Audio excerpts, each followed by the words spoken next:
सत श्री अकाल जी। The खालस TV देख रहे सारे दर्शकों का बहुत बहुत स्वागत है। पंजाब भारत और दुनिया भर के प्राइम टाइम दे विच मैं हरशरण कौर। बुलेटिन दे विच सब तो वड्डी ते अहम खबर है कि पंजाब के मुख मंत्री कैप्टन अमरिंदर सिंह ने पंजाब के 4 जिलों के विच हर किसी का कोरोना वायरस टेस्ट करने के हुक्म दे दिते ने। होर भी बहुत सारे हुक्म दिते ने, सारे दसांगे पूरी खबर दे विच। सिमरजीत बैंस का जबरी कोरोना वायरस का टेस्ट किया जाएगा, परचा भी दर्ज कर दिता गया। क्यों ते की खबर हैगी है सारी दसांगे।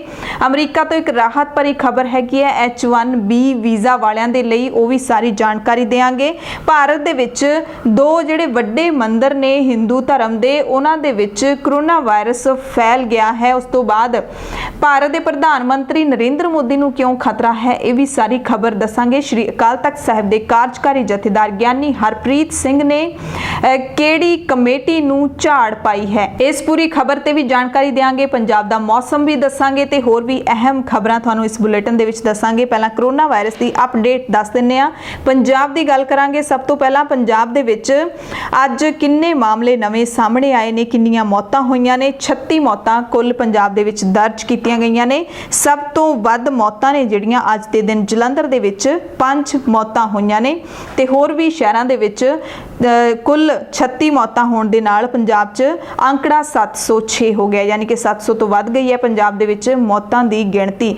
कुल जिहड़े केस आए ने अज दे दिन 1035 आए ने ते कुल पॉजिटिव केस 27936 हो गए ने, जिन्हां दे विचों 17839 लोग ठीक हो चुके ने ते एक्टिव केस ने जिहड़े सूबे दे विच ओ 9391 ने, यानी कि 10,000 दे नेड़े पहुंचण वाली गिणती। क्रिटिकल मरीज ने वो भी 25 ने, वेंटिलेटर दे उत्ते ने, ऑक्सीजन सपोर्ट दे उत्ते 142 मरीज ने। सब तो वध प्रभावित जिला जिहड़ा हैगा पंजाब दा वो है लुधियाना, जिथे 1906 कुल पॉजिटिव केस नहीं, एक्टिव केस ने। कुल पॉजिटिव केस तो 6146 हो चुके हैं, मौतों की गिनती भी इत्थे 209 हो चुकी है। भारत की गल कर लईए तो इत्थे कुल पॉजिटिव मामले 23,96,000 तो वध हो गए ने। 16,95,000 तो वध लोग ठीक भी हो चुके हैं। 47,033 लोगों की मौत हो चुकी है। ICMR ने दावा किया कि 12 अगस्त तक भारत विच 68 लाख तो ज़्यादा कोविड-19 के टेस्ट किए जा चुके हैं ते मौतों के मामले विच भी भारत दुनिया भर दे विच चौथे थां ते पहुंच चुके हैं। एम्स के निर्देशक और भारत के उगे सेहत माहिर डॉक्टर रणदीप गुलेरिया का कहना है कि कोरोना केसां का सिखर भारत दे विच आउणा हाले बाकी है। उन्होंने रूस की वैक्सीन तो भी सावधान रहने की सलाह है जिहड़ी ओह लोकां नूं दित्ती है। जे पूरी दुनिया की गल कर लीए तो जॉन हॉपकिंस यूनीवर्सिटी के मुताबिक पूरी दुनिया विच कोरोना वायरस के कुल मामले 2,04,71,000 तो वध गए ने ते मरन वालियां दी गिणती करीब 7,48,000 हो चुकी है।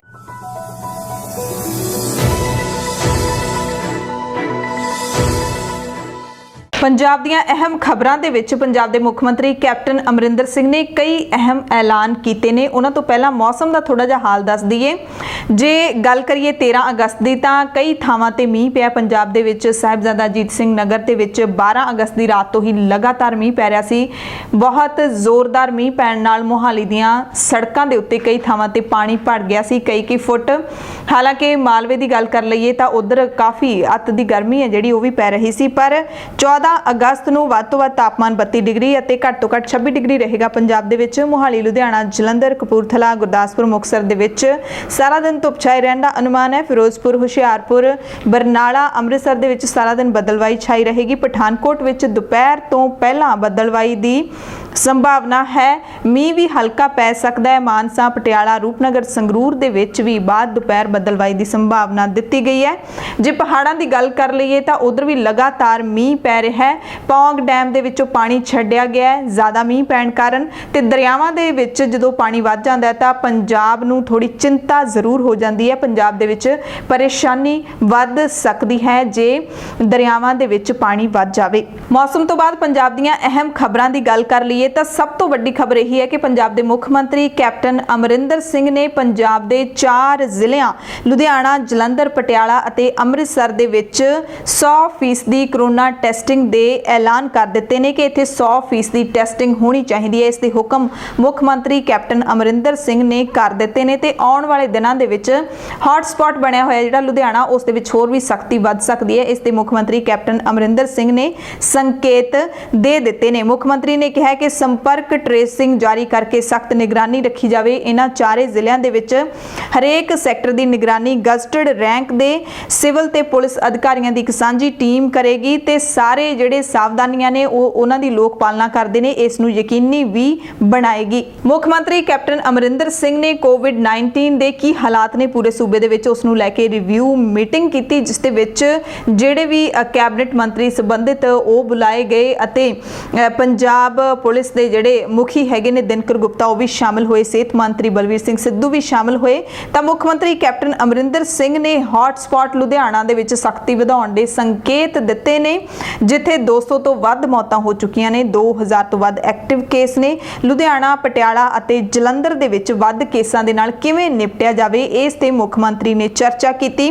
ਪਹਿਲਾਂ ਇਹਨਾਂ ਤਿੰਨਾਂ ਜ਼ਿਲ੍ਹਿਆਂ ਦੇ ਡਿਪਟੀ ਕਮਿਸ਼ਨਰ, ਪੁਲਿਸ ਕਮਿਸ਼ਨਰ ਤੇ ਐਸਐਸਪੀਜ਼ ਤੇ ਸਿਵਲ ਸਰਜਨਸ ਦੇ ਨਾਲ ਮੁਲਾਕਾਤ ਕੀਤੀ, ਉਹਨਾਂ ਦੇ ਨਾਲ ਗੱਲਬਾਤ ਕੀਤੀ ਤੇ ਕਿਹਾ ਕਿ 100% ਟੈਸਟਿੰਗ ਇਹਨਾਂ ਸ਼ਹਿਰਾਂ ਦੇ ਵਿੱਚ ਕਰੋ। ਇਹਨਾਂ ਜ਼ਿਲ੍ਹਿਆਂ ਦੇ ਵਿੱਚ ਹਰ ਕਿਸੇ ਦੀ ਟੈਸਟਿੰਗ ਹੋਏਗੀ, ਯਾਨੀ ਕਿ ਲੁਧਿਆਣਾ, ਪਟਿਆਲਾ ਤੇ ਜਲੰਧਰ ਦੇ ਵਿੱਚ ਅਗਲਾ ਜਿਹੜਾ ਇੱਕ ਹਫਤਾ ਹੈ ਉਹ ਟੈਸਟਿੰਗ ਹਫਤਾ ਐਲਾਨਿਆ ਗਿਆ। ਮੁੱਖ ਮੰਤਰੀ ਨੇ ਕਿਹਾ ਹਰ ਕਿਸੇ ਦਾ ਕੋਵਿਡ-19 ਟੈਸਟ ਹੈ ਜਿਹੜਾ ਉਹ ਕੀਤਾ ਜਾਵੇ। 100% testing in micro containment and containment zones, ਯਾਨੀ ਕਿ ਪੰਜਾਬ ਦੇ ਵਿੱਚ ਜਿੰਨੇ ਵੀ ਕੰਟੇਨਮੈਂਟ ਜ਼ੋਨ ਨੇ ਅਤੇ ਮਾਈਕਰੋ ਕੰਟੇਨਮੈਂਟ ਜ਼ੋਨ ਨੇ ਉਹਨਾਂ ਦੇ ਵਿੱਚ ਵੀ 100% ਦੀ ਟੈਸਟਿੰਗ ਹੋਏਗੀ। ਖਾਸ ਤੌਰ ਤੇ ਆਦੇਸ਼ ਦਿੱਤੇ ਨੇ ਕਿ ਇਸੇ ਹਫਤੇ ਦੇ ਅੰਦਰ ਅੰਦਰ, ਯਾਨੀ ਕਿ ਇਹ ਅਗਲੇ ਇੱਕ ਹਫਤੇ ਦੇ ਅੰਦਰ ਅੰਦਰ ਦੁਕਾਨਦਾਰ, ਮੰਡੀ ਵਰਕਰ, ਫਰੰਟ ਲਾਈਨ ਸਿਹਤ ਕਰਮਚਾਰੀ ਜਾਂ ਫਿਰ ਸਰਕਾਰੀ ਕਰਮਚਾਰੀ, ਉਹਨਾਂ ਦੇ ਟੈਸਟ ਅਤੇ ਉਹਨਾਂ ਦੇ ਸੰਪਰਕ ਦੇ ਵਿੱਚ ਆਏ ਸਾਰੇ ਵਿਅਕਤੀਆਂ ਦੇ ਟੈਸਟ ਜਿਹੜੇ ਕੀਤੇ ਜਾਣ। ਇਹ ਵੀ ਹਦਾਇਤ ਕੀਤੀ ਸੀਐਮ ਨੇ ਕਿ ਸਾਰੇ ਦਫ਼ਤਰ, ਕਾਰੋਬਾਰੀ ਅਦਾਰੇ, ਉਦਯੋਗਿਕ ਇਕਾਈਆਂ ਅਤੇ ਮੈਰਿਜ ਪੈਲੇਸ ਜਿੱਥੇ 10 ਤੋਂ ਵੱਧ ਲੋਕ ਇਕੱਠੇ ਹੁੰਦੇ ਨੇ ਉਹਨਾਂ ਦੀ ਸਿਹਤ ਅਤੇ ਸੁਰੱਖਿਆ ਪ੍ਰੋਟੋਕੋਲ ਦਾ ਉਹ ਧਿਆਨ ਰੱਖ ਰਹੇ ਨੇ ਜਾਂ ਨਹੀਂ, ਇਸ ਦੀ ਪਾਲਣਾ ਜਿਹੜੀ ਕਰਨੀ ਯਕੀਨੀ ਬਣਾਈ ਜਾਵੇ। ਪ੍ਰਸ਼ਾਸਨ ਦੇ ਵੱਲੋਂ ਕੋਵਿਡ ਮੋਨੀਟਰ ਜਿਹੜੇ ਉਹ ਨਿਯੁਕਤ ਕੀਤੇ ਜਾਣ। ਕੰਮ ਕਰਨ ਵਾਲੀਆਂ ਥਾਵਾਂ ਦੀ ਸਹੀ ਤਰੀਕੇ ਦੇ ਨਾਲ ਸਾਫ਼ ਸਫਾਈ ਹੈ ਜਿਹੜੀ ਰੋਗਾਣੂ ਮੁਕਤ ਉਹ ਯਕੀਨੀ ਬਣਾਈ ਜਾਵੇ, ਇਹ ਕੈਪਟਨ ਸਾਹਿਬ ਨੇ ਕਿਹਾ ਹੈ।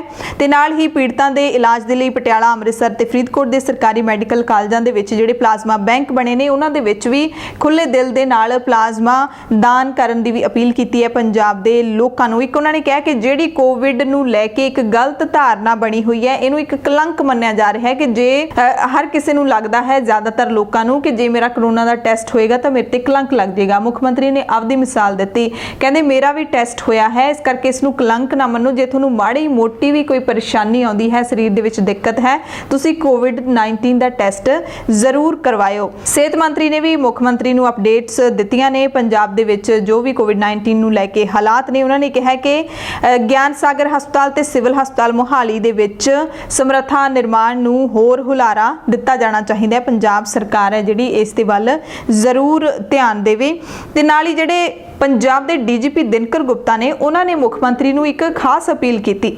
ਮੀਟਿੰਗ ਦੇ ਵਿੱਚ ਸ਼ਾਮਲ ਪੰਜਾਬ ਦੇ ਡੀਜੀਪੀ ਦਿਨਕਰ ਗੁਪਤਾ ਨੇ ਮੁੱਖ ਮੰਤਰੀ ਨੂੰ ਇੱਕ ਅਪੀਲ ਕੀਤੀ ਕਿ ਸੀਐਮ ਸਾਹਿਬ, ਸ਼੍ਰੀ ਅਕਾਲ ਤਖਤ ਸਾਹਿਬ ਦੇ ਜਥੇਦਾਰ ਅਤੇ ਹੋਰ ਧਾਰਮਿਕ ਸੰਸਥਾਵਾਂ ਦੇ ਜਿੰਨੇ ਵੀ ਮੁਖੀ ਨੇ ਉਹਨਾਂ ਨੂੰ ਅਪੀਲ ਕਰਨ ਕਿ ਉਹ ਲੋਕਾਂ ਨੂੰ ਆਪਣੀ ਸੁਰੱਖਿਆ ਅਤੇ ਸਿਹਤ ਵਿਭਾਗ ਦੇ ਦਿਸ਼ਾ ਨਿਰਦੇਸ਼ਾਂ ਦੀ ਸਖਤੀ ਦੇ ਨਾਲ ਪਾਲਣਾ ਕਰਨ ਦੇ ਲਈ ਕਹਿਣ। ਯਾਨੀ ਕਿ ਉਹਨਾਂ ਦਾ ਕਹਿਣਾ ਹੈ ਕਿ ਧਾਰਮਿਕ ਸੰਸਥਾਵਾਂ ਦੇ ਵਿੱਚ, ਧਾਰਮਿਕ ਅਦਾਰਿਆਂ ਦੇ ਵਿੱਚ ਜਿਹੜੀ ਸੰਗਤ ਜਾਂਦੀ ਹੈ ਉਹ ਨਿਯਮਾਂ ਦੀ ਪਾਲਣਾ ਨਹੀਂ ਕਰਦੀ ਤਾਂ ਸ਼੍ਰੀ ਅਕਾਲ ਤਖਤ ਸਾਹਿਬ ਦੇ ਜਥੇਦਾਰ ਸਮੇਤ ਹੋਰ ਜਿਹੜੇ ਧਾਰਮਿਕ ਨੁਮਾਇੰਦੇ ਨੇ ਉਹਨਾਂ ਨੂੰ ਸੀਐਮ ਸਾਹਿਬ ਖੁਦ ਨਿੱਜੀ ਤੌਰ ਤੇ ਅਪੀਲ ਕਰਨ। ਸੋ ਅਗਲੀ ਜਾਣਕਾਰੀ ਪੰਜਾਬ ਸਰਕਾਰ ਨੇ ਦਿੱਤੀ ਹੈ ਕਿ ਪੰਜਾਬ ਵਾਸੀ ਜਲਦ ਹੀ ਕੋਵਾ ਐਪ ਦੇ ਰਾਹੀਂ ਪੂਰੇ ਸੂਬੇ ਦੇ ਵਿੱਚ ਸਰਕਾਰੀ ਤੇ ਨਿੱਜੀ ਹਸਪਤਾਲਾਂ ਦੇ ਵਿੱਚ ਉਪਲਬਧ ਬੈੱਡਾਂ ਦੀ ਗਿਣਤੀ ਦਾ ਪਤਾ ਲਾ ਸਕਣਗੇ ਕਿ ਹਸਪਤਾਲਾਂ ਦੇ ਵਿੱਚ ਕਰੋਨਾ ਦੇ ਇਲਾਜ ਲਈ ਕਿੰਨੇ ਬੈੱਡ ਨੇ। ਕੋਵਾ ਐਪ ਤੋਂ ਹੀ ਇਹ ਜਾਣਕਾਰੀ ਤੁਹਾਨੂੰ ਹਾਸਲ ਹੋ ਜਾਏਗੀ। ਪੰਜਾਬ ਸਰਕਾਰ ਨੇ ਵੀ ਜਾਣਕਾਰੀ ਦਿੱਤੀ ਹੈ ਕਿ ਭਾਰਤ ਸਰਕਾਰ ਨੇ ਸੂਬਿਆਂ ਦੀ ਤਾਜ਼ਾ ਦਰਜਾਬੰਦੀ ਦੇ ਅੰਕੜੇ ਜੋ ਜਾਰੀ ਕੀਤੇ ਨੇ ਉਸ ਦੇ ਮੁਤਾਬਿਕ ਪੰਜਾਬ ਨੇ ਸਿਹਤ ਅਤੇ ਤੰਦਰੁਸਤੀ ਕੇਂਦਰਾਂ ਦੇ ਸੰਚਾਲਨ ਦੇ ਵਿੱਚ ਪਹਿਲਾ ਸਥਾਨ ਹਾਸਲ ਕੀਤਾ ਹੈ ਪੂਰੇ ਭਾਰਤ ਦੇ ਵਿੱਚ। ਯਾਨੀ ਕਿ ਪੂਰੇ ਭਾਰਤ ਦੇ ਵਿੱਚੋਂ ਪੰਜਾਬ ਅਜਿਹਾ ਸੂਬਾ ਹੈ ਜਿੱਥੇ ਸਿਹਤ ਅਤੇ ਤੰਦਰੁਸਤੀ ਦੇ ਕੇਂਦਰਾਂ ਨੂੰ ਸਹੀ ਤਰੀਕੇ ਦੇ ਨਾਲ ਚਲਾਇਆ ਜਾ ਰਿਹਾ ਹੈ। ਜ਼ਮੀਨੀ ਹਕੀਕਤ ਕੀ ਹੈ ਉਹ ਤੁਸੀਂ ਸਾਰੇ ਜਾਣਦੇ ਹੋ। ਅੱਗੇ ਗੱਲ ਕਰਾਂਗੇ ਪੰਜਾਬ ਦੀ ਸਿਆਸਤ ਦੇ ਵਿੱਚ ਜੋ ਇੱਕ ਦੂਸਰੇ ਤੇ ਦੂਸ਼ਣਬਾਜ਼ੀਆਂ ਕੀਤੀਆਂ ਜਾਂਦੀਆਂ ਨੇ। ਪੰਜਾਬ ਦੇ ਮੁੱਖ ਮੰਤਰੀ ਕੈਪਟਨ ਅਮਰਿੰਦਰ ਸਿੰਘ ਨੇ ਅਕਾਲੀ ਲੀਡਰ ਬਿਕਰਮ ਸਿੰਘ ਮਜੀਠੀਆ ਦੇ ਉੱਤੇ ਤੰਜ ਕੱਸਿਆ ਹੈ। ਕਿਹਾ ਕਿ ਮਜੀਠੀਆ ਨੇ ਬਹੁਤ ਹੀ ਡਿਸਗ੍ਰੇਸਫੁਲ ਤਰੀਕੇ ਦੇ ਨਾਲ ਅਟੈਕ ਕੀਤਾ ਹੈ ਡੀਜੀਪੀ ਦੇ ਉੱਤੇ। ਜਿਹੜਾ ਜ਼ਹਿਰੀਲੀ ਸ਼ਰਾਬ ਦੇ ਮਸਲੇ ਨੂੰ ਲੈ ਕੇ ਬਿਕਰਮ ਮਜੀਠੀਆ ਨੇ ਡੀਜੀਪੀ ਦੇ ਉੱਤੇ ਹਮਲਾ ਕੀਤਾ ਹੈ ਉਹ ਬਹੁਤ ਹੀ ਬੇਹੁਦਾ ਤਰੀਕੇ ਦੇ ਨਾਲ ਕੀਤਾ ਗਿਆ ਹੈ। ਇਹ ਮੁੱਖ ਮੰਤਰੀ ਨੇ ਖਾਸ ਤੌਰ ਤੇ ਬਿਆਨ ਜਾਰੀ ਕੀਤਾ ਹੈ। ਅੱਗੇ ਗੱਲ ਕਰਾਂਗੇ ਹਰਿਆਣਾ ਦੀ, ਕਿਉਂਕਿ ਹਰਿਆਣਾ ਦੇ ਵਿੱਚ ਹਰਿਆਣਾ ਸਿੱਖ ਗੁਰਦੁਆਰਾ ਪ੍ਰਬੰਧਕ ਕਮੇਟੀ ਹੈ ਜਿਹੜੀ ਉਸ ਦੀ ਪਹਿਲੀ ਵਾਰੀ ਚੋਣ ਪ੍ਰਕਿਰਿਆ ਅਪਣਾਈ ਗਈ ਹੈ ਤੇ ਉਸ ਕਮੇਟੀ ਨੂੰ ਪਹਿਲੇ ਪ੍ਰਧਾਨ ਮਿਲ ਗਏ ਨੇ ਬਲਜੀਤ ਸਿੰਘ ਦਾਦੂਵਾਲ।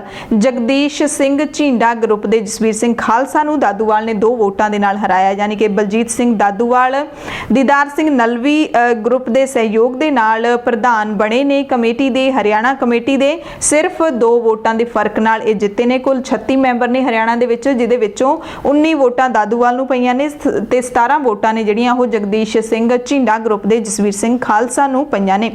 ਜਦੋਂ ਵੋਟਿੰਗ ਹੋ ਰਹੀ ਸੀ ਤਾਂ ਬਲਜੀਤ ਸਿੰਘ ਦਾਦੂਵਾਲ ਨੇ ਇਲਜ਼ਾਮ ਲਾਏ ਸੀ, ਸ਼ਿਕਾਇਤ ਵੀ ਕੀਤੀ ਸੀ ਰਿਟਰਨਿੰਗ ਆਫਿਸਰ ਦੇ ਕੋਲ ਕਿ 7-8 ਵੋਟਾਂ ਨੇ ਜਿਹੜੀਆਂ ਉਹ ਮੇਰੇ ਹੱਕ ਦੀਆਂ ਨੇ ਪਰ ਉਹ ਪੈਣ ਨਹੀਂ ਦਿੱਤੀਆਂ ਜਾ ਰਹੀਆਂ।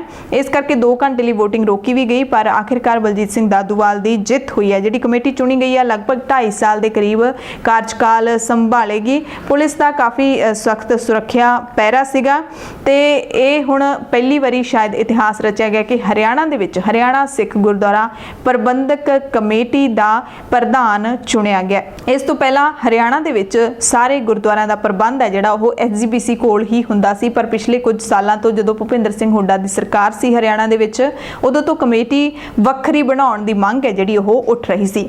ਅਗਲੀ ਖਬਰ ਬਠਿੰਡਾ ਤੋਂ ਹੈ ਜਿੱਥੇ ਠੇਕਾ ਮੁਲਾਜ਼ਮਾਂ ਨੇ ਗੁਲਾਮੀ ਦਿਵਸ ਮਨਾਇਆ, ਕਿਉਂਕਿ 15 ਅਗਸਤ ਨੂੰ ਆਜ਼ਾਦੀ ਦਿਵਸ ਮਨਾਇਆ ਜਾਣਾ ਹੈ।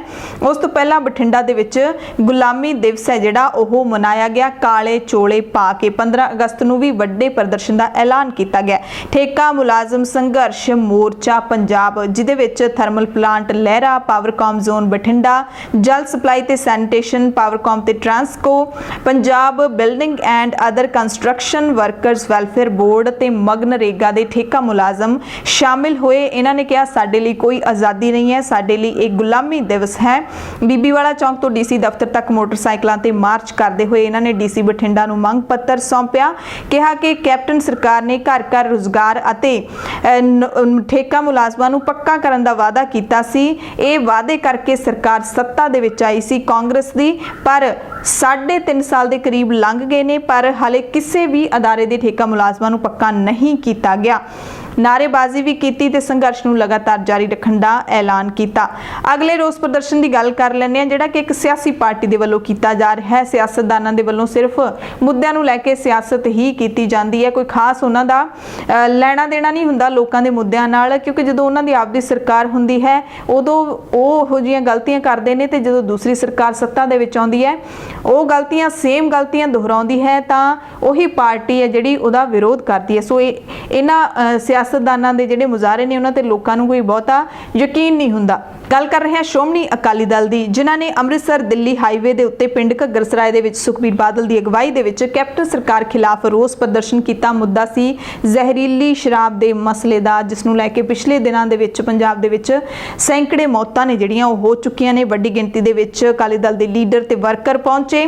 ਪ੍ਰੋਫੈਸਰ ਪ੍ਰੇਮ ਸਿੰਘ ਚੰਦੂਮਾਜਰਾ ਨੇ ਵੱਡਾ ਇਲਜ਼ਾਮ ਲਾਇਆ ਹੈ ਪੰਜਾਬ ਕਾਂਗਰਸ ਤੇ ਕਿ ਪੰਜਾਬ ਸਰਕਾਰ ਨੇ 2000 ਕਰੋੜ ਰੁਪਏ ਨਜਾਇਜ਼ ਸ਼ਰਾਬ ਦੇ ਧੰਦੇ ਵਿੱਚੋਂ ਕਮਾ ਕੇ ਸੋਨੀਆ ਗਾਂਧੀ ਨੂੰ ਭੇਜੇ ਨੇ, ਕਾਂਗਰਸ ਹਾਈ ਕਮਾਨ ਨੂੰ ਭੇਜੇ ਨੇ। ਉਹਨਾਂ ਨੇ ਕਿਹਾ ਕਿ ਕੈਪਟਨ ਸਰਕਾਰ ਨੇ ਗੈਰ ਕਾਨੂੰਨੀ ਕੰਮ ਰੋਕਣੇ ਤਾਂ ਕੀ ਸੀ, ਮਾਫੀਆ ਰਾਜ ਨੂੰ ਬੜਾਵਾ ਦੇ ਰਹੀ ਹੈ ਤੇ ਨਾਲ ਹੀ ਉਹਨਾਂ ਨੇ ਕਿਹਾ ਕਿ ਕਿਸਾਨਾਂ ਨੂੰ ਪਰਾਲੀ ਸਾੜਨ ਦੇ ਲਈ ਪੰਜਾਬ ਸਰਕਾਰ ਸਬਸਿਡੀ ਨਹੀਂ ਦੇ ਸਕਦੀ, ਪਰ ਕੇਂਦਰ ਵੱਲੋਂ ਪੈਸੇ ਦੇਣ ਦੇ ਬਾਵਜੂਦ ਇਹ ਖਜ਼ਾਨਾ ਖਾਲੀ ਆਖ ਰਹੇ ਨੇ। ਰਾਸ਼ਨ ਘੁਟਾਲੇ ਹੋ ਰਹੇ ਨੇ, ਇਸ ਕਰਕੇ ਮਜਬੂਰੀ ਅਸੀਂ ਸੜਕਾਂ ਦੇ ਉੱਤੇ ਉਤਰੇ ਹਾਂ। ਸੋ ਇਹ ਜਿਹੜਾ ਪ੍ਰਦਰਸ਼ਨ ਸੁਖਬੀਰ ਬਾਦਲ ਦੀ ਅਗਵਾਈ ਦੇ ਵਿੱਚ ਕੀਤਾ ਗਿਆ ਸੀ ਉਸ ਦਾ ਕਾਂਗਰਸੀ ਲੀਡਰਾਂ ਨੇ ਘਿਰਾਓ ਵੀ ਕੀਤਾ। ਕਾਂਗਰਸ ਦੇ ਇੱਕ ਵਿਧਾਇਕ ਨੇ ਕਾਲੇ ਝੰਡੇ ਦਿਖਾ ਕੇ ਸੁਖਬੀਰ ਬਾਦਲ ਦੇ ਜਿਹੜੇ ਇਸ ਰੋਸ ਪ੍ਰਦਰਸ਼ਨ ਨੂੰ ਘੇਰਨ ਦੀ ਕੋਸ਼ਿਸ਼ ਕੀਤੀ। ਇਲਜ਼ਾਮ ਲਾਇਆ ਕਿ ਚੋਰੀ ਭੱਜਣਾ ਚਾਹੁੰਦੇ ਸੀ ਅਕਾਲੀ। ਅਸੀਂ ਕਹਿੰਦੇ ਆ ਕਿ ਆਮੋ ਸਾਹਮਣੇ ਬਹਿ ਕੇ ਮੁੱਦਿਆਂ ਤੇ ਗੱਲਬਾਤ ਕਰੋ, ਪਰ ਇਹ ਗੱਲਬਾਤ ਕਰਨਾ ਨਹੀਂ ਚਾਹੁੰਦੇ, ਸਿਰਫ ਇਹ ਧਰਨੇ ਲਾ ਕੇ ਡਰਾਮਾ ਕਰ ਰਹੇ ਨੇ।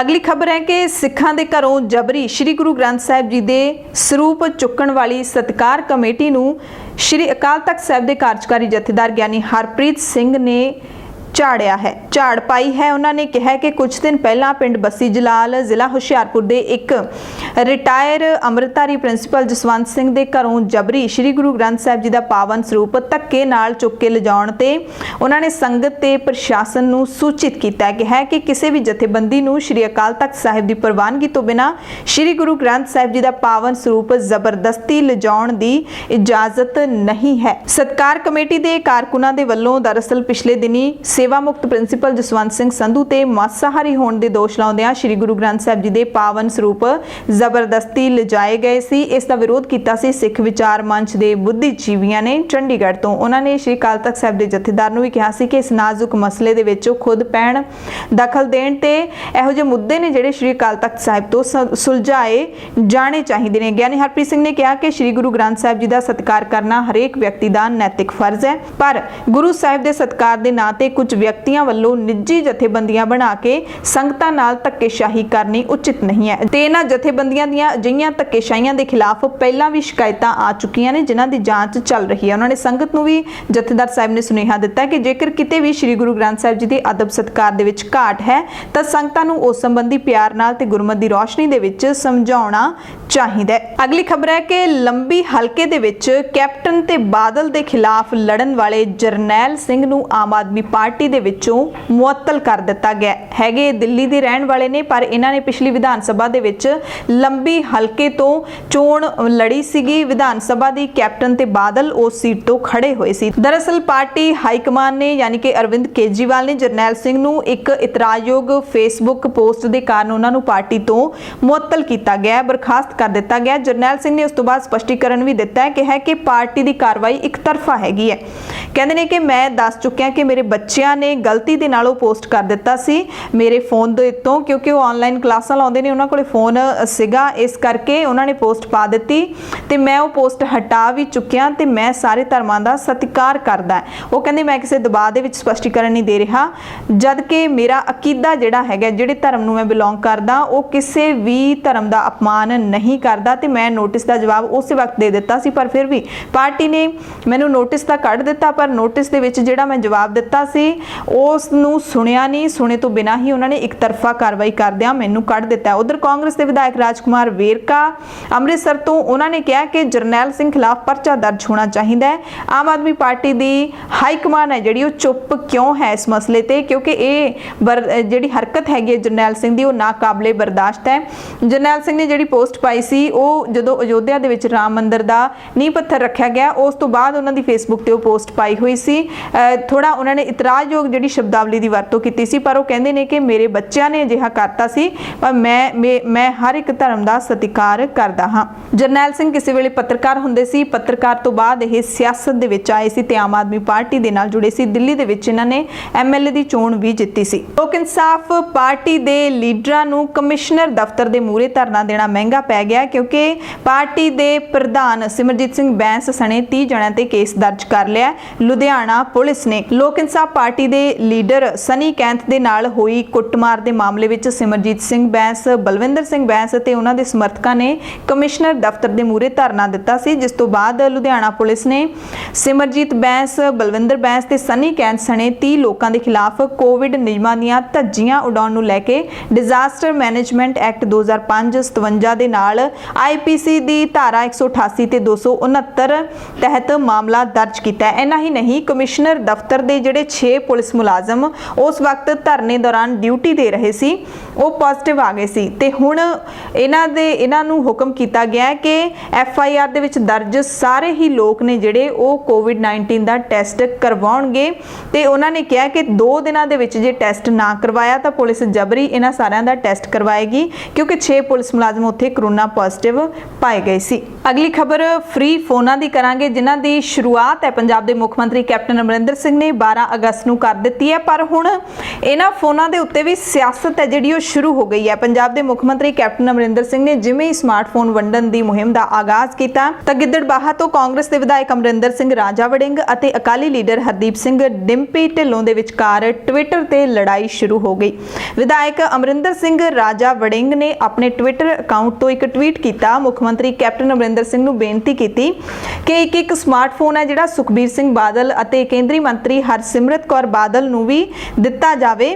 ਕਹਿੰਦੇ ਦੋਵੇਂ ਜਣੇ ਹੀ ਲੰਬੇ ਸਮੇਂ ਤੋਂ ਪੰਜਾਬ ਦੇ ਮੁੱਦੇ ਪ੍ਰਧਾਨ ਮੰਤਰੀ ਨਰਿੰਦਰ ਨਰਿੰਦਰ ਮੋਦੀ ਕੋਲ ਚੁੱਕਣ ਲਈ ਉਤਾਵਲੇ ਰਹਿੰਦੇ ਨੇ, ਉਹਨਾਂ ਨੂੰ ਹੁਣ ਗੱਲ ਕਰਨ ਦਿਓ, ਅਸੀਂ ਉਹਨਾਂ ਲਈ ਰਿਚਾਰਜ ਵੀ ਖੁਦ ਕਰਵਾ ਕੇ ਦੇਵਾਂਗੇ। ਰਾਜਾ ਵੜਿੰਗ ਨੇ ਇਹ ਟਵੀਟ ਕੀਤਾ। ਉਸ ਤੋਂ ਬਾਅਦ ਫਿਰ ਅਕਾਲੀ ਲੀਡਰ ਹਰਦੀਪ ਸਿੰਘ ਢਿੱਲੋਂ ਨੇ, ਡਿੰਪੀ ਢਿੱਲੋਂ ਨੇ ਵੀ ਟਵੀਟ ਕੀਤਾ, ਪਲਟਵਾਰ ਕੀਤਾ ਤੇ ਕੈਪਟਨ ਨੂੰ ਅਪੀਲ ਕੀਤੀ ਕਿ ਇੱਕ ਫੋਨ ਆਪਣੇ ਸਲਾਹਕਾਰ ਰਾਜਾ ਵੜਿੰਗ ਨੂੰ ਵੀ ਲੈ ਦਿਓ, ਜਿਸ ਕੋਲ ਕੈਪਟਨ ਸਰਕਾਰ ਬਾਰੇ ਕਹਿਣ ਦੇ ਲਈ ਬਹੁਤ ਕੁਝ ਹੈ। ਗਰੀਬ ਮੁੰਡੇ ਨੂੰ ਤੁਹਾਡੇ ਵਿਭਾਗ ਦੇ ਵਿੱਚ 5600 ਕਰੋੜ ਰੁਪਏ ਦੇ ਆਬਕਾਰੀ ਘੁਟਾਲੇ ਬਾਰੇ ਟਵੀਟ ਕਰਨ ਲਈ ਵੀ ਇੱਕ ਮੰਗਵਾ ਫੋਨ ਲੈ ਕੇ ਕਰਨਾ ਪਿਆ, ਇੱਕ ਮੰਗਵੇਂ ਫੋਨ ਦੀ ਵਰਤੋਂ ਕਰਨੀ ਪਈ। ਸੋ ਇਹ ਸਿਆਸੀ ਲੀਡਰਾਂ ਦੇ ਡਰਾਮੇ ਹੁੰਦੇ ਨੇ ਜਿਹੜੇ ਕਿਸੇ ਵੀ ਸਕੀਮ ਦੇ ਸ਼ੁਰੂ ਹੋਣ ਤੋਂ ਬਾਅਦ ਹੋਣੇ ਹੀ ਹੁੰਦੇ ਨੇ।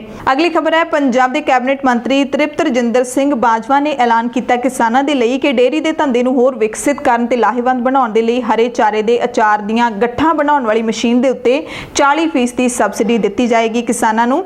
ਉਹਨਾਂ ਦੱਸਿਆ ਕਿ ਹਰੇ ਚਾਰੇ ਹੇਠ ਰਕਬਾ ਵਧਾ ਕੇ ਨਾ ਸਿਰਫ ਦੁੱਧ ਦੀ ਪੈਦਾਵਾਰ ਵਿੱਚ ਵਾਧਾ ਹੋਏਗਾ, ਬਲਕਿ ਕਣਕ ਤੇ ਝੋਨੇ ਹੇਠਲਾ ਰਕਬਾ ਜਿਹੜਾ ਉਹ ਵੀ ਘਟੇਗਾ, ਜਿਹਦੇ ਨਾਲ ਨਾ ਸਿਰਫ ਧਰਤੀ ਹੇਠਲਾ ਪਾਣੀ ਬਚੇਗਾ, ਸਗੋਂ ਰਵਾਇਤੀ ਫਸਲਾਂ ਦੇ ਮੰਡੀਕਰਨ ਦੀ ਸਮੱਸਿਆ ਨਾਲ ਵੀ ਨਜਿੱਠ ਸਕਾਂਗੇ। ਉਹਨਾਂ ਦੱਸਿਆ ਕਿ ਇਸ ਸਕੀਮ ਦੇ ਲਾਗੂ ਹੋਣ ਦੇ ਨਾਲ ਜਿਹੜੇ ਵੀ ਉਦਮੀ ਕਿਸਾਨ ਮਸ਼ੀਨਾਂ ਖਰੀਦਣਗੇ ਉਹਨਾਂ ਨੂੰ ਮਸ਼ੀਨ ਦੇ ਵਿੱਚ 5,60,000 ਰੁਪਏ ਦੀ ਵਿੱਤੀ ਸਹਾਇਤਾ ਜਿਹੜੀ ਸਰਕਾਰ ਵੱਲੋਂ ਦਿੱਤੀ ਜਾਏਗੀ, ਯਾਨੀ ਕਿ ਸਬਸਿਡੀ ਦਿੱਤੀ ਜਾਏਗੀ। ਉਹਨਾਂ ਸਾਰੇ ਦੁੱਧ ਉਤਪਾਦਕਾਂ ਤੇ ਉਦਮੀਆਂ ਨੂੰ ਬੇਨਤੀ ਕੀਤੀ ਹੈ ਕਿ ਇਸ ਸਕੀਮ ਦਾ ਤੁਸੀਂ ਲਾਹਾ ਲਓ। ਜ਼ਿਲ੍ਹਾ ਪੱਧਰੀ ਜਾਂ ਰਾਜ ਪੱਧਰੀ ਦਫ਼ਤਰ ਦੇ ਨਾਲ ਸੰਪਰਕ ਕਰੋ। ਇੱਕ ਹੈਲਪਲਾਈਨ ਦਿੱਤੀ ਹੈ ਵਿਭਾਗ ਦੀ 0172 502 7285 0172 502 7285। ਅਗਲੀ ਖਬਰ ਹੈ ਕਿ ਦਿੱਲੀ ਦੇ ਲਾਲ ਕਿਲੇ ਉੱਤੇ ਖਾਲਿਸਤਾਨ ਦਾ ਝੰਡਾ ਲਹਿਰਾਉਣ ਵਾਲੇ ਨੂੰ $1.25 ਲੱਖ ਦੇ ਇਨਾਮ ਦਾ ਐਲਾਨ ਕੀਤਾ ਹੈ। ਭਾਰਤ ਸਰਕਾਰ ਵੱਲੋਂ ਭਾਰਤ ਦੇ ਵਿੱਚ ਬੈਨ ਕੀਤੀ ਸਿੱਖਸ ਫਾਰ ਜਸਟਿਸ ਜਥੇਬੰਦੀ ਨੇ ਕਿਹਾ ਕਿ 15 ਅਗਸਤ ਨੂੰ ਜਿਹੜਾ ਵੀ ਭਾਰਤ ਦੇ ਆਜ਼ਾਦੀ ਦਿਹਾੜੇ ਮੌਕੇ ਲਾਲ ਕਿਲੇ ਦੇ ਉੱਤੇ ਖਾਲਿਸਤਾਨ ਦਾ ਝੰਡਾ ਲਹਿਰਾਏਗਾ ਉਹਨਾਂ ਨੂੰ ਅਸੀਂ $1,25,000 ਦਾ ਇਨਾਮ ਦੇਵਾਂਗੇ। ਇਸ ਐਲਾਨ ਤੋਂ ਬਾਅਦ ਭਾਰਤ ਸਰਕਾਰ ਹਰਕਤ ਦੇ ਵਿੱਚ ਹੈ। ਰਾਜਧਾਨੀ ਦਿੱਲੀ ਵਿੱਚ ਹਾਈ ਅਲਰਟ ਜਾਰੀ ਕਰ ਦਿੱਤਾ ਗਿਆ। ਸੁਰੱਖਿਆ ਏਜੰਸੀਆਂ ਵੀ ਹਾਈ ਅਲਰਟ ਤੇ ਨੇ ਤੇ ਇਸੇ ਦੇ ਮੱਦੇਨਜ਼ਰ ਸੁਤੰਤਰਤਾ ਦਿਹਾੜੇ ਮੌਕੇ 45,000 ਤੋਂ ਵੱਧ ਸੁਰੱਖਿਆ ਕਰਮੀਆਂ ਨੂੰ ਦਿੱਲੀ ਦੇ ਵਿੱਚ ਤਾਇਨਾਤ ਕੀਤਾ ਜਾਏਗਾ। ਲਾਲ ਕਿਲੇ ਦੇ ਚਾਰੇ ਪਾਸੇ 5 ਕਿਲੋਮੀਟਰ ਦੇ ਦਾਇਰੇ ਵਿੱਚ ਉੱਚੀਆਂ ਇਮਾਰਤਾਂ ਅਤੇ 2000 ਤੋਂ ਜ਼ਿਆਦਾ ਸਨਾਈਪਰਸ ਦੀ ਤਾਇਨਾਤੀ ਵੀ ਕੀਤੀ ਜਾਏਗੀ। ਸਿੱਖਸ ਫਾਰ ਜਸਟਿਸ ਅਮਰੀਕਾ ਦੇ ਵਿੱਚ ਇੱਕ ਜਥੇਬੰਦੀ ਹੈ ਜਿਸ ਦੇ ਕਾਨੂੰਨੀ ਸਲਾਹਕਾਰ ਗੁਰਪਤਵੰਤ ਸਿੰਘ ਪੰਨੂ ਸਮੇਂ-ਸਮੇਂ ਤੇ ਬਿਆਨ ਨੇ ਜਿਹੜੇ ਉਹ ਜਾਰੀ ਕਰਦੇ ਰਹਿੰਦੇ ਨੇ। ਇਹ ਪੰਜਾਬ ਨੂੰ ਆਜ਼ਾਦ ਕਰਵਾਉਣ ਦੀ ਮੰਗ ਕਰਦੇ ਨੇ ਅਤੇ ਉਹਨਾਂ ਨੇ 15 ਅਗਸਤ ਨੂੰ America, Britain, Canada, Italy, Germany, France, Australia ਅਤੇ ਨਿਊਜ਼ੀਲੈਂਡ ਦੇ ਵਿੱਚ ਭਾਰਤੀ ਰਾਜਦੂਤ ਦਫ਼ਤਰਾਂ ਦੇ ਸਾਹਮਣੇ ਇਸ ਦਿਨ ਯਾਨੀ ਕਿ 15 ਅਗਸਤ ਦੇ ਦਿਨ ਰੈਫਰੈਂਡਮ 2020 ਦੇ ਲਈ ਵੋਟਰ ਰਜਿਸਟ੍ਰੇਸ਼ਨ ਕੈਂਪ ਲਾਉਣ ਦਾ ਵੀ ਐਲਾਨ ਕੀਤਾ ਹੋਇਆ। ਚੰਡੀਗੜ੍ਹ ਤੋਂ ਖਬਰ ਹੈ ਜਾਂਦਿਆਂ ਦੇ ਨਗਰ ਨਿਗਮ ਦੇ ਸੰਯੁਕਤ ਕਮਿਸ਼ਨਰ ਸੌਰਭ ਅਰੋੜਾ ਨੂੰ ਵੀ ਕਰੋਨਾ ਵਾਇਰਸ ਹੋ ਗਿਆ। ਉਹਨਾਂ ਦੀ ਜਿਹੜੀ ਟੈਸਟ ਰਿਪੋਰਟ ਪੋਜ਼ਿਟਿਵ ਆਈ ਹੈ, ਜਿਸ ਤੋਂ ਬਾਅਦ ਦਫ਼ਤਰ ਨੂੰ ਸੀਲ ਕਰ ਦਿੱਤਾ ਗਿਆ।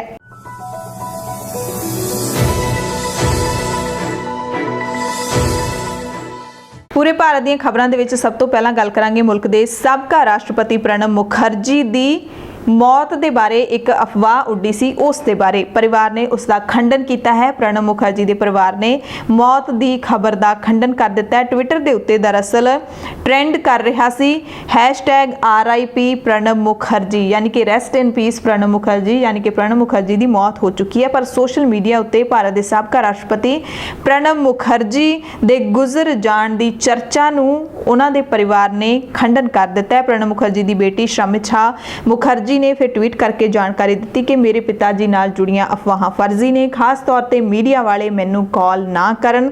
ਹਸਪਤਾਲ ਤੋਂ ਮਿਲਣ ਵਾਲੀਆਂ ਸੂਚਨਾਵਾਂ ਦੇ ਲਈ ਮੈਨੂੰ ਫੋਨ ਫ੍ਰੀ ਰੱਖਣ ਦੀ ਲੋੜ ਹੈ। ਅਗਲੀ ਖਬਰ ਵੀ ਕਰੋਨਾ ਵਾਇਰਸ ਦੀ ਅਪਡੇਟ ਦੇ ਨਾਲ ਜੁੜੀ ਹੋਈ ਹੈ। ਰਾਮ ਮੰਦਿਰ ਟਰਸਟ ਦੇ ਪ੍ਰਧਾਨ ਮਹੰਤ ਨ੍ਰਿਤਿਆ ਗੋਪਾਲ ਦਾਸ ਨੂੰ ਕਰੋਨਾ ਵਾਇਰਸ ਹੋ ਗਿਆ। ਗੋਪਾਲ ਦਾਸ ਨੇ 5 ਅਗਸਤ ਨੂੰ ਅਯੋਧਿਆ ਦੇ ਰਾਮ ਮੰਦਿਰ ਲਈ ਕੀਤੇ ਮੁੱਖ ਸੰਮੇਲਨ ਦੇ ਵਿੱਚ ਪ੍ਰਧਾਨ ਮੰਤਰੀ ਨਰਿੰਦਰ ਮੋਦੀ, ਉੱਤਰ ਪ੍ਰਦੇਸ਼ ਦੇ ਮੁੱਖ ਮੰਤਰੀ ਯੋਗੀ ਆਦਿੱਤਿਆਨਾਥ ਅਤੇ RSS ਮੁਖੀ ਮੋਹਨ ਭਾਗਵਤ ਨਾਲ ਸਟੇਜ ਵੀ ਸਾਂਝੀ ਕੀਤੀ ਸੀ। ਉੱਤਰ ਪ੍ਰਦੇਸ਼ ਸਰਕਾਰ ਨੇ ਇਸ ਦੀ ਜਾਣਕਾਰੀ ਦਿੱਤੀ ਹੈ ਅਤੇ ਇਹ ਵੀ ਜਾਣਕਾਰੀ ਦਿੱਤੀ ਹੈ ਕਿ ਮੁੱਖ ਮੰਤਰੀ ਯੋਗੀ ਆਦਿੱਤਿਆਨਾਥ ਨੇ ਤੁਰੰਤ ਹਸਪਤਾਲ ਦੇ ਵਿੱਚ ਉਹਨਾਂ ਦੀ ਸਹੀ ਇਲਾਜ ਦੇ ਲਈ ਨਿਰਦੇਸ਼ ਵੀ ਦੇ ਦਿੱਤੇ ਨੇ। ਹੁਣ ਜੰਮੂ ਤੋਂ ਖਬਰ ਹੈ ਕਰੋਨਾ ਵਾਇਰਸ ਦੇ ਨਾਲ ਹੀ ਜੁੜੀ ਹੋਈ ਹੈ, ਕਿਉਂਕਿ ਕਟੜਾ ਸ਼ਹਿਰ ਦੇ ਨੇੜੇ ਮਾਤਾ ਵੈਸ਼ਨੋ ਦੇਵੀ ਮੰਦਿਰ ਜਿੱਥੇ ਸਥਿਤ ਹੈ ਉੱਥੋਂ ਦੇ 8 ਹੋਰ ਪੁਜਾਰੀ ਨੇ ਜਿਹੜੇ ਕਰੋਨਾ ਵਾਇਰਸ ਪੀੜਤ ਪਾਏ ਗਏ ਨੇ ਤੇ ਹੁਣ ਮੰਦਿਰ ਦੇ ਵਿੱਚ ਕਰੋਨਾ ਪੀੜਤਾਂ ਦੀ ਗਿਣਤੀ ਕੁੱਲ ਕੁੱਲ 12 ਹੋ ਗਈ ਹੈ। ਇਸ ਦੇ ਨਾਲ ਵੈਸ਼ਨੋ ਦੇवी ਦੀ ਯਾਤਰਾ ਤੇ ਵੀ ਅਸਰ ਪੈਣ ਦੀ ਸੰਭਾਵਨਾ ਹੈ ਕਿਉਂਕਿ ਯਾਤਰਾ 16 ਅਗਸਤ ਨੂੰ ਸ਼ੁਰੂ ਹੋ ਰਹੀ ਹੈ। 11 ਅਗਸਤ ਨੂੰ ਵੈਸ਼ਨੋ ਦੇवी ਮੰਦਿਰ ਦੇ 3 ਭਜਨ ਗਾਇਕ ਤੇ ਇੱਕ ਨੌਜਵਾਨ ਦੇ ਕੋਰੋਨਾ ਵਾਇਰਸ ਪੋਜ਼ਿਟਿਵ ਹੋਣ ਦੀ ਪੁਸ਼ਟੀ ਕੀਤੀ ਗਈ ਸੀ। ਇਸ ਤੋਂ ਬਾਅਦ 12 ਅਗਸਤ ਨੂੰ 2 ਕਥਾ ਪੁਜਾਰੀ ਤੇ 6 ਹੋਰ ਪੁਜਾਰੀਆਂ ਦੀ ਕੋਰੋਨਾ ਰਿਪੋਰਟ ਪੋਜ਼ਿਟਿਵ ਆਈ। ਇਹਨਾਂ ਸਾਰਿਆਂ ਨੂੰ ਆਈਸੋਲੇਸ਼ਨ ਵਾਰਡ ਦੇ ਵਿੱਚ ਭੇਜ ਦਿੱਤਾ ਗਿਆ। ਇਹ ਸਭ ਖਬਰਾਂ ਦੇ ਦਰਮਿਆਨ ਜੰਮੂ ਕਸ਼ਮੀਰ ਪ੍ਰਸ਼ਾਸਨ ਨੇ ਵੀ ਪਿਛਲੇ ਦਿਨੀ ਮਾਤਾ ਵੈਸ਼ਨੋ ਦੇवी ਯਾਤਰਾ ਨੂੰ ਮੁੜ ਸ਼ੁਰੂ ਕਰਨ ਦਾ ਐਲਾਨ ਕੀਤਾ ਸੀ। 16 ਅਗਸਤ ਤੋਂ ਸ਼ੁਰੂ ਕਰਨ ਦਾ ਐਲਾਨ ਕੀਤਾ ਸੀ ਤੇ 5000 ਯਾਤਰੀਆਂ ਨੂੰ ਰੋਜ਼ਾਨਾ ਇੱਥੇ ਆਉਣ ਦੀ ਇਜਾਜ਼ਤ ਦਿੱਤੀ ਗਈ ਹੈ, ਜਿਨ੍ਹਾਂ ਦੇ ਵਿੱਚੋਂ 500 ਯਾਤਰੀ ਸੂਬੇ ਤੋਂ ਬਾਹਰ ਦੇ ਹੋ ਸਕਦੇ ਨੇ। ਰਜਿਸਟ੍ਰੇਸ਼ਨ ਆਨਲਾਈਨ ਹੋਏਗੀ ਹਰ ਸ਼ਰਧਾਲੂ ਦੀ ਤਾਂ ਜੋ ਜ਼ਿਆਦਾ ਭੀੜ ਨਾ ਇਕੱਠੀ ਹੋਵੇ। ਸੂਬੇ ਤੋਂ ਬਾਹਰੋਂ ਆਉਣ ਵਾਲੇ ਯਾਤਰੂ ਅਤੇ ਜੰਮੂ ਕਸ਼ਮੀਰ ਦੇ ਰੈੱਡ ਜ਼ੋਨ ਇਲਾਕਿਆਂ ਵਿੱਚੋਂ ਆਉਣ ਵਾਲੇ ਯਾਤਰੀਆਂ ਨੂੰ ਯਾਤਰਾ ਕਰਨ ਦੀ ਇਜਾਜ਼ਤ ਉਦੋਂ ਹੀ ਦਿੱਤੀ ਜਾਏਗੀ ਜਦੋਂ ਉਹਨਾਂ ਕੋਲ ਕੋਰੋਨਾ ਟੈਸਟ ਦੀ ਨੈਗੇਟਿਵ ਰਿਪੋਰਟ ਹੋਵੇਗੀ। ਸਾਰੇ ਜ਼ਰੂਰੀ ਪ੍ਰੋਟੋਕੋਲਸ ਦੀ ਪਾਲਣਾ ਕਰਨੀ ਜ਼ਰੂਰੀ ਹੋਵੇਗੀ। ਮਾਸਕ ਪਹਿਨਣਾ ਲਾਜ਼ਮੀ ਹੋਵੇਗਾ। ਮੂਰਤੀਆਂ ਨੂੰ ਛੂਹਣ ਤੇ ਪਾਬੰਦੀ ਲਾਈ ਗਈ ਹੈ। ਗਰਭਵਤੀ ਔਰਤਾਂ, 10 ਸਾਲ ਤੋਂ ਘੱਟ ਉਮਰ ਦੇ ਬੱਚੇ ਅਤੇ 60 ਸਾਲ ਤੋਂ ਵੱਧ ਉਮਰ ਦੇ ਬਜ਼ੁਰਗ ਇਹ ਯਾਤਰਾ ਨਹੀਂ ਕਰ ਸਕਦੇ।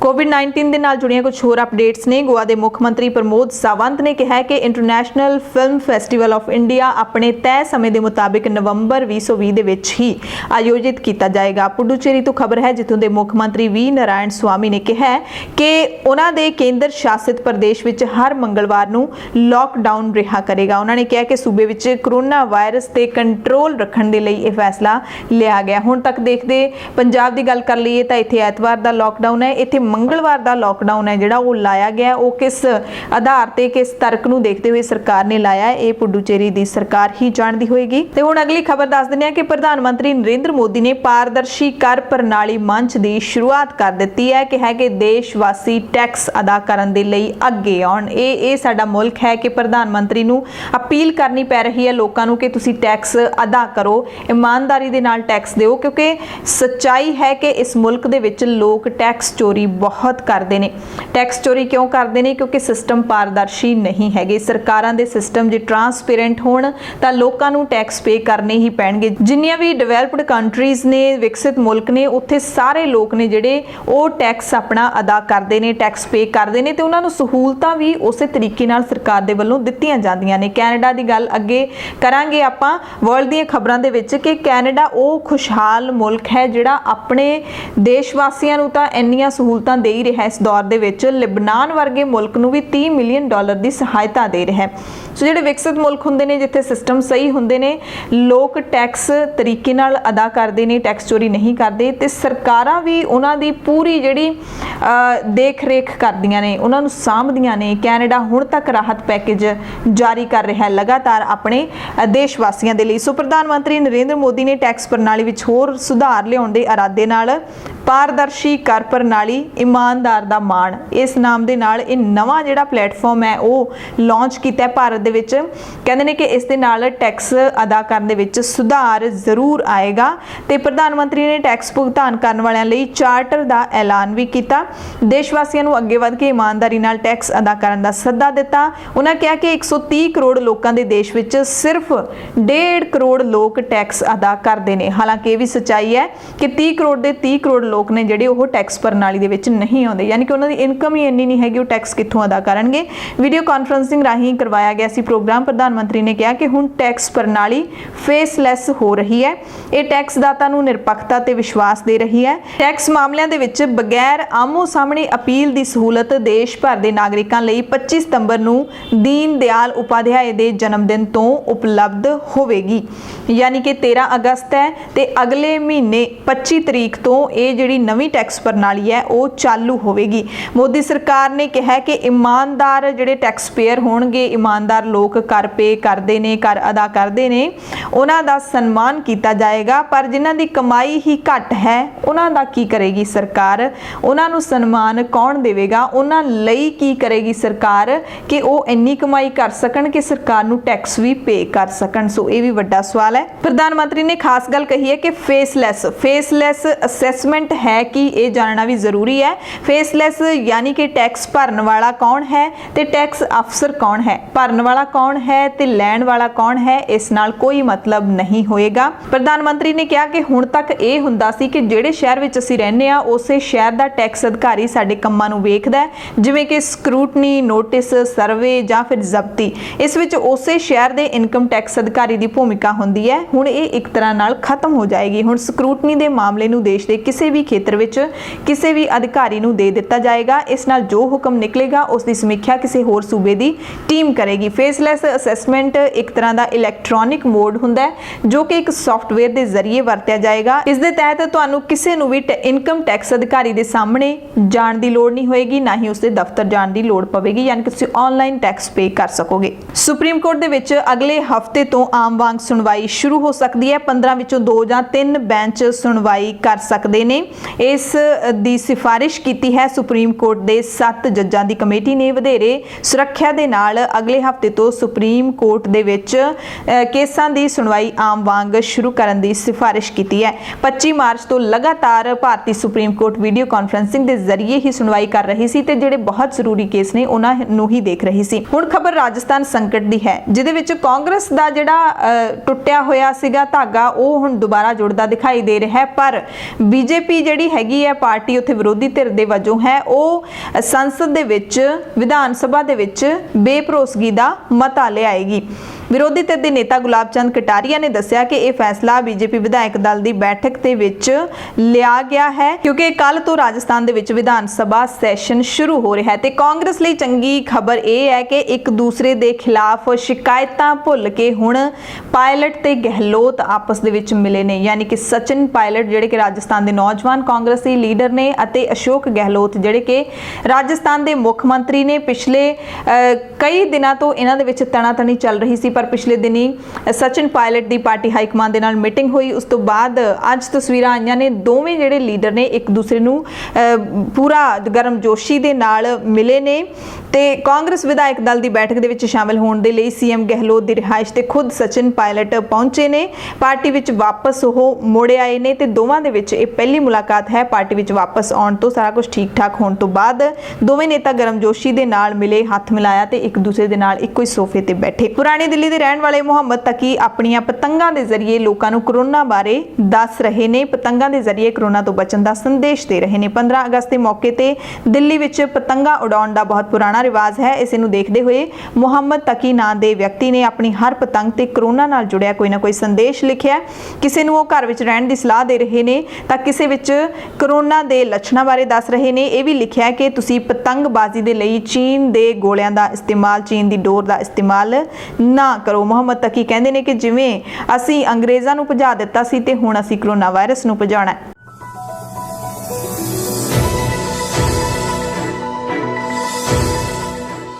ਪੂਰੀ ਦੁਨੀਆ ਦੀਆਂ ਖਬਰਾਂ ਦੇ ਵਿੱਚ ਸਭ ਤੋਂ ਪਹਿਲਾਂ ਗੱਲ ਕਰਾਂਗੇ ਨਿਊਜ਼ੀਲੈਂਡ ਦੀ, ਜੋ ਕਿ ਪੂਰੇ 102 ਦਿਨ ਕਰੋਨਾ ਮੁਕਤ ਰਿਹਾ, ਪਰ ਹੁਣ ਫਿਰ ਤੋਂ ਉੱਥੇ ਮਾਮਲੇ ਆਉਣੇ ਸ਼ੁਰੂ ਹੋ ਗਏ ਨੇ।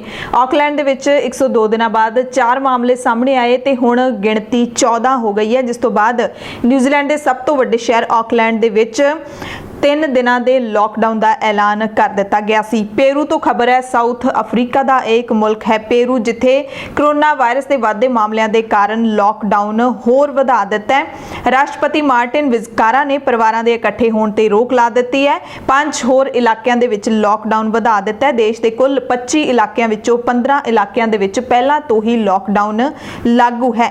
ਤਾਜ਼ਾ ਅੰਕੜਿਆਂ ਦੇ ਮੁਤਾਬਿਕ ਬੱਚਿਆਂ ਅਤੇ ਨੌਜਵਾਨਾਂ ਦੇ ਵਿੱਚ ਕਰੋਨਾ ਵਾਇਰਸ ਦੇ ਮਾਮਲਿਆਂ ਦੇ ਵਿੱਚ 75% ਦੀ ਵਾਧਾ ਦਿਖਾਈ ਦੇ ਰਿਹਾ ਹੈ, ਯਾਨੀ ਕਿ ਬੱਚਿਆਂ ਤੇ ਨੌਜਵਾਨਾਂ ਨੂੰ ਵੀ ਹੁਣ ਕਰੋਨਾ ਵਾਇਰਸ ਵੱਡੀ ਗਿਣਤੀ ਦੇ ਵਿੱਚ ਹੋ ਰਿਹਾ ਹੈ। ਅਗਲੀ ਖਬਰ ਹੈ ਕਿ ਭਾਰਤ ਤੇ ਭੂਟਾਨ ਸਰਹੱਦ ਤੇ ਵਪਾਰ ਬੰਦ ਕਰ ਦਿੱਤਾ ਗਿਆ। ਲੋਕਡਾਊਨ ਦੇ ਕਾਰਨ ਪੱਛਮੀ ਬੰਗਾਲ ਦੇ ਅਲੀਪੁਰਦੁਆਰ ਜ਼ਿਲ੍ਹੇ ਦੀ ਜੈਗਾਮ ਸਰਹੱਦ ਤੋਂ ਹੋਣ ਵਾਲਾ ਭਾਰਤ ਭੂਟਾਨ ਵਪਾਰ ਫਿਲਹਾਲ ਬੰਦ ਕਰ ਦਿੱਤਾ ਗਿਆ।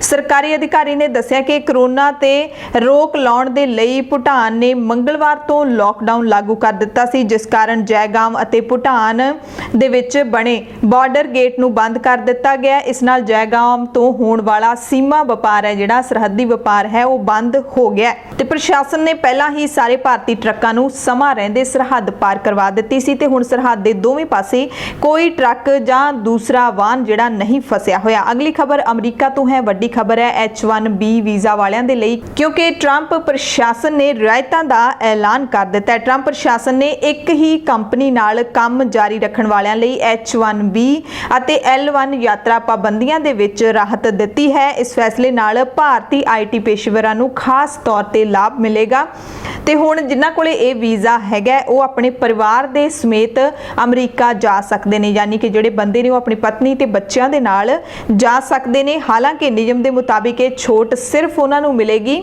ਜਿਹੜੇ ਕਿ ਉਸੇ ਨੌਕਰੀਆਂ ਦੇ ਲਈ ਵਾਪਸ ਆ ਰਹੇ ਨੇ, ਜਿਵੇਂ ਕਿ ਕਹਿਣਾ ਕਿ ਇੱਕ ਹੀ ਕੰਪਨੀ ਨਾਲ ਕੰਮ ਜਾਰੀ ਰੱਖਣ ਵਾਲੇ ਪਹਿਲਾਂ ਵਾਲੀ ਕੰਪਨੀ ਨਾਲ ਕੰਮ ਕਰਦੇ ਸੀ ਉਸੇ ਨਾਲ ਹੀ ਹੁਣ ਕਰਨਗੇ, ਉਹਨਾਂ ਨੂੰ ਹੀ ਦਾਖਲ ਹੋਣ ਦੀ ਜਿਹੜੀ ਆਗਿਆ ਉਹ ਦਿੱਤੀ ਜਾਏਗੀ ਅਮਰੀਕਾ ਦੇ ਵਿੱਚ।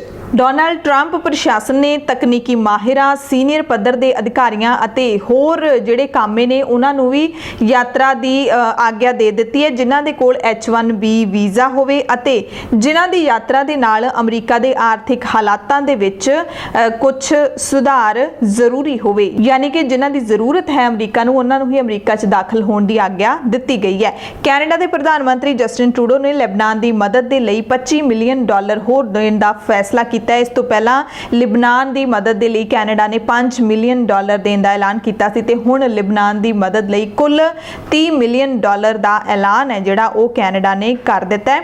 $5 ਮਿਲੀਅਨ ਦੀ ਸਹਾਇਤਾ ਵਿੱਚੋਂ $1.5 ਮਿਲੀਅਨ ਖਾਣ ਪੀਣ, ਰਹਿਣ ਅਤੇ ਐਮਰਜੈਂਸੀ ਡਾਕਟਰੀ ਸੇਵਾਵਾਂ ਵਰਗੀਆਂ ਲੋੜਾਂ ਦੀ ਪੂਰਤੀ ਦੇ ਲਈ ਲਿਬਨਾਨ ਰੈੱਡ ਕਰਾਸ ਨੂੰ ਦਿੱਤਾ ਗਿਆ ਸੀ। ਲਿਬਨਾਨ ਦੇ ਬੇਰੂਤ ਰਾਜਧਾਨੀ ਦੇ ਵਿੱਚ 4 ਅਗਸਤ ਨੂੰ ਵੱਡਾ ਧਮਾਕਾ ਹੋਇਆ ਸੀ ਜਿਹਦੇ ਵਿੱਚ ਹੁਣ ਤੱਕ 160 ਲੋਕਾਂ ਦੀ ਮੌਤ ਹੋ ਚੁੱਕੀ ਹੈ ਤੇ ਹਜ਼ਾਰਾਂ ਲੋਕ ਜ਼ਖਮੀ ਨੇ। ਵੈਟੀਕਨ ਸਿਟੀ ਤੋਂ ਖਬਰ ਹੈ ਜਿੱਥੇ ਪੋਪ ਫ੍ਰਾਂਸਿਸ ਨੇ ਕਰੋਨਾ ਮਹਾਮਾਰੀ ਵੱਲੋਂ ਜਿਹੜਾ ਉਭਾਰਿਆ ਗਿਆ ਵਿਅਕਤੀਵਾਦ ਹੈ ਉਸ ਸੱਭਿਆਚਾਰ ਦੀ ਕਰੜੀ ਨਿੰਦਿਆ ਕੀਤੀ ਹੈ। ਪੋਪ ਕਹਿੰਦੇ ਨੇ ਕਿ ਇਸ ਸੱਭਿਆਚਾਰ ਨੇ ਸਮਾਜ ਦੇ ਕਮਜ਼ੋਰ ਮੈਂਬਰਾਂ ਦੀ ਸੰਭਾਲ ਨਹੀਂ ਹੋਣ ਦਿੱਤੀ। ਫ੍ਰਾਂਸਿਸ ਨੇ ਲੋਕਾਂ ਨੂੰ ਆਪਣੇ ਨਿੱਜੀ ਤੇ ਸਮੂਹਿਕ ਵਿਅਕਤੀਵਾਦ ਤੋਂ ਉੱਪਰ ਉੱਠਣ ਦਾ ਸੱਦਾ ਦਿੱਤਾ, ਯਾਨੀ ਕਿ ਨਿੱਜ ਤੋਂ ਉੱਪਰ ਉੱਠਣ ਦਾ ਸੱਦਾ ਦਿੱਤਾ, ਸੈਲਫਿਸ਼ਨੈਸ ਤੋਂ ਉੱਪਰ ਉੱਠਣ ਦਾ ਸੱਦਾ ਦਿੱਤਾ ਕਿ ਸਿਰਫ ਆਪਣੇ ਬਾਰੇ ਹੀ ਨਾ ਸੋਚੋ, ਜਿਹੜੇ ਸੁਸਾਇਟੀ ਦੇ ਵਿੱਚ ਇਸ ਦੁਨੀਆ ਦੇ ਵਿੱਚ ਲੋੜਵੰਦ ਲੋਕ ਨੇ ਉਹਨਾਂ ਦੀ ਵੀ ਮਦਦ ਕਰੋ। ਪੋਪ ਨੇ ਕਿਹਾ ਕਿ ਇਹ ਵਾਇਰਸ ਬਿਨਾਂ ਵਿਤਕਰੇ ਤੋਂ ਸਾਨੂੰ ਸਭ ਨੂੰ ਪ੍ਰਭਾਵਿਤ ਕਰ ਰਿਹਾ ਹੈ, ਕੋਈ ਵੀ ਇਸ ਤੋਂ ਬਚਿਆ ਨਹੀਂ ਹੈ। ਮਹਾਮਾਰੀ ਤੋਂ ਇਹ ਗੱਲ ਉੱਭਰੀ ਹੈ ਕਿ ਅਸੀਂ ਸਾਰੇ ਕਿੰਨੇ ਕਮਜ਼ੋਰ ਆ ਤੇ ਕਿੰਨਾ ਇੱਕ ਦੂਸਰੇ ਦੇ ਨਾਲ ਅਸੀਂ ਜੁੜੇ ਹੋਏ ਹਾਂ ਅਤੇ ਇਹ ਸਾਨੂੰ ਸਾਡੇ ਸਮਾਜ ਦੇ ਵਿੱਚ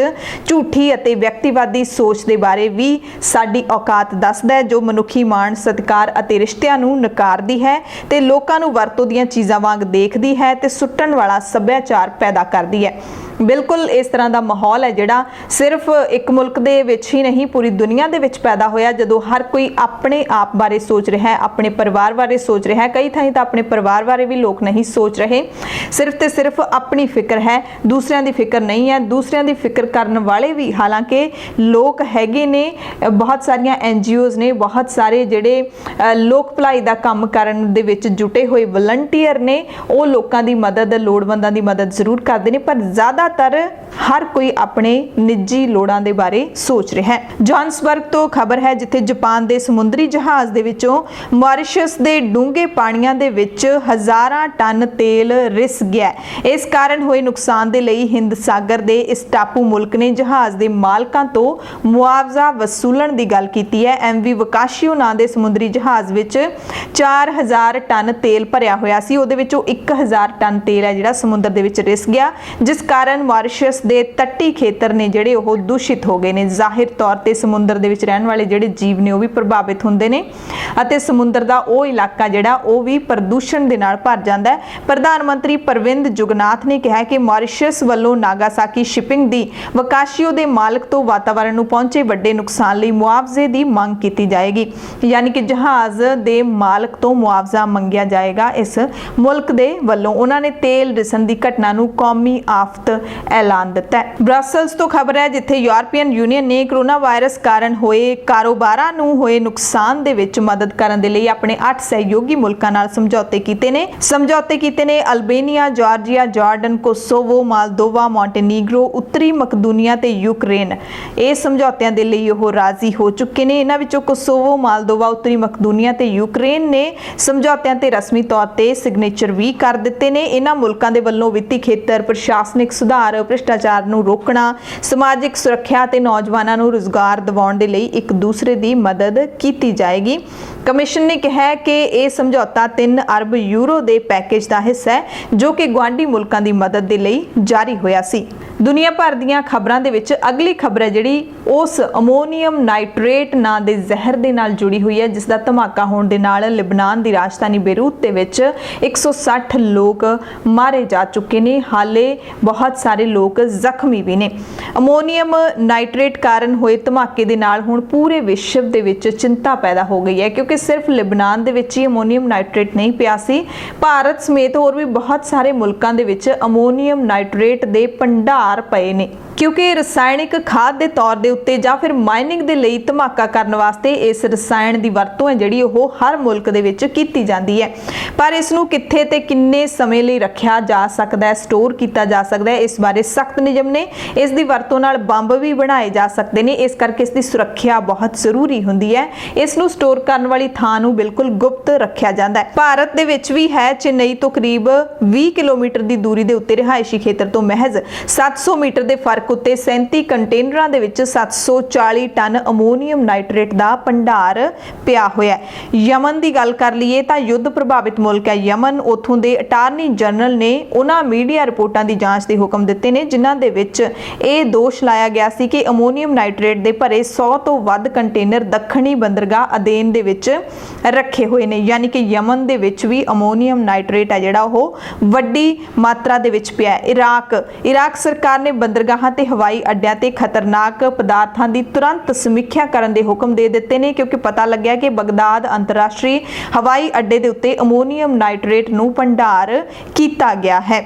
ਆਸਟ੍ਰੇਲੀਆ ਦੀ ਗੱਲ ਕਰ ਲਈਏ ਤਾਂ ਬੇਰੂਤ ਵਿੱਚ ਧਮਾਕੇ ਤੋਂ ਪਹਿਲਾਂ ਹੀ ਨਿਊ ਕੈਸਲ ਅਤੇ ਨਿਊ ਸਾਊਥ ਵੇਲਜ਼ ਦੇ ਲੋਕ ਸ਼ਹਿਰ ਤੋਂ ਕਰੀਬ 3 ਕਿਲੋਮੀਟਰ ਦੂਰੀ ਦੇ ਉੱਤੇ ਇੱਕ ਵੇਅਰ ਹਾਊਸ ਵਿੱਚ ਵੱਡੇ ਪੱਧਰ ਤੇ ਪਈ ਅਮੋਨੀਅਮ ਨਾਈਟ੍ਰੇਟ ਨੂੰ ਘਟਾਉਣ ਜਾਂ ਫਿਰ ਉਸ ਨੂੰ ਹੋਰ ਕਿਸੇ ਥਾਂ ਤੇ ਸ਼ਿਫਟ ਕਰਨ ਦੀ ਮੰਗ ਕਰ ਰਹੇ ਸੀ। ਪਰ ਮਾਈਨਿੰਗ ਇੰਡਸਟਰੀ ਨੂੰ ਵਿਸਫੋਟਕ ਸਮੱਗਰੀ ਸਪਲਾਈ ਕਰਨ ਵਾਲੀ ਕੰਪਨੀ ਓਰੀਕਾ ਨੇ ਕਿਹਾ ਕਿ ਇਸ ਨੂੰ ਬਹੁਤ ਹੀ ਸੁਰੱਖਿਅਤ ਤਰੀਕੇ ਦੇ ਨਾਲ ਉਹਨਾਂ ਇਲਾਕਿਆਂ ਦੇ ਵਿੱਚ ਰੱਖਿਆ ਗਿਆ ਹੈ ਜਿਹੜੇ ਕਿ ਅੱਗ ਪ੍ਰਤੀਰੋਧਕ ਨੇ ਤੇ ਵਿਸ਼ੇਸ਼ ਤੌਰ ਤੇ ਨਾ ਜਲਣਸ਼ੀਲ ਸਮੱਗਰੀ ਤੋਂ ਬਣਾਏ ਗਏ ਨੇ। ਦੱਖਣੀ ਆਸਟ੍ਰੇਲੀਆ ਵਿੱਚ ਕੰਮ ਕਰਨ ਵਾਲੀਆਂ ਥਾਵਾਂ ਤੇ ਸੁਰੱਖਿਅਤ ਨਿਸ਼ਚਿਤ ਕਰਨ ਵਾਲੀ ਸੇਫਰ ਕੈਸੇ ਨੇ ਕਿਹਾ ਕਿ ਪੂਰੇ ਖੇਤਰ ਦੇ ਵਿੱਚ ਅਮੋਨੀਅਮ ਨਾਈਟ੍ਰੇਟ ਨਿਰਧਾਰਿਤ ਅਤੇ ਨਿਗਰਾਨੀ ਵਾਲੀਆਂ ਥਾਵਾਂ ਦੇ ਉੱਤੇ ਹੀ ਭੰਡਾਰ ਕੀਤਾ ਗਿਆ। ਯਾਨੀ ਕਿ ਆਸਟ੍ਰੇਲੀਆ ਦੀਆਂ ਜਿਹੜੀਆਂ ਜ਼ਿੰਮੇਵਾਰ ਜਿਹੜੇ ਵਿਭਾਗ ਨੇ ਉਹ ਦਾਅਵਾ ਕਰਦੇ ਨੇ ਕਿ ਅਸੀਂ ਪਹਿਲਾਂ ਹੀ ਇਸ ਨੂੰ ਮਹਿਫੂਜ਼ ਥਾਂ ਦੇ ਉੱਤੇ ਰੱਖਿਆ ਹੋਇਆ ਹੈ, ਇਸ ਦਾ ਕੋਈ ਖਤਰਾ ਨਹੀਂ ਹੈ। ਲੋਕ ਕਹਿੰਦੇ ਨੇ ਕਿ ਉਸ ਨੂੰ ਹਟਾਇਆ ਜਾਣਾ ਚਾਹੀਦਾ ਹੈ। ਹੁਣ ਗੱਲ ਯੂਕੇ ਦੀ, ਕਿਉਂਕਿ ਪਤਾ ਲੱਗਿਆ ਕਿ ਯੂਕੇ ਦੀਆਂ ਬੰਦਰਗਾਹਾਂ ਦੇ ਉੱਤੇ ਵੀ ਅਮੋਨੀਅਮ ਨਾਈਟ੍ਰੇਟ ਦੇ ਭੰਡਾਰ ਪਏ ਨੇ।